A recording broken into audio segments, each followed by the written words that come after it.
আসসালামু আলাইকুম। কেমন আছেন আপনারা? আশা করি ভালো আছেন। আমিও আলহামদুলিল্লাহ ভালো আছি। আজকে আপনাদের একটা অন্যরকম রান্না দেখাবো। সবাই তো গরুর গোশত খান। তো গরুর লেজ কি কেউ খেয়েছেন? যদি খেয়ে থাকেন আমাকে কমেন্ট করে অবশ্যই জানাবেন। এটা আমিও আগে কখনো খাইনি কিন্তু এত টেস্ট এটা খেতে। যখন থেকে খাওয়া শুরু করেছি মানে তারপর থেকে আর বন্ধ করিনি, সবসময় খাই। এটা খুবই মজা খেতে।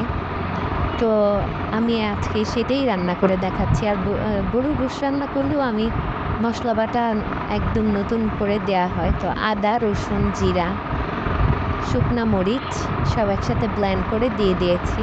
হলুদ, মরিচ, ধনে গুঁড়া যেহেতু জিরা বাটা দিয়েছি এটা একটু জয়ফল, জয়ত্রী আর এলাচ, দারচিনি ওগুলো দিয়ে দিয়েছি। এবার সব কিছু দিয়ে কষিয়ে নিচ্ছি।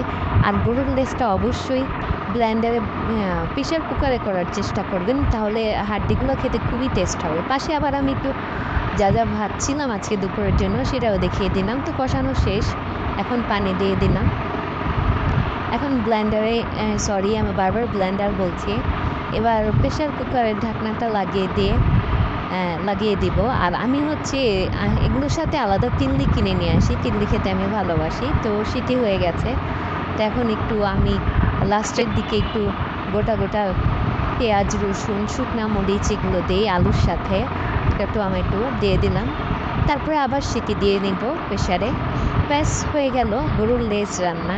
তো আপনারা যদি কেউ এভাবে রেসিপি রান্না করে থাকেন আমাকে অবশ্যই কমেন্টে জানাবেন। আর আমার রেসিপিটা ভালো লাগলে আমাকে একটা লাইক আর শেয়ার করে দিবেন। ধন্যবাদ সবাইকে।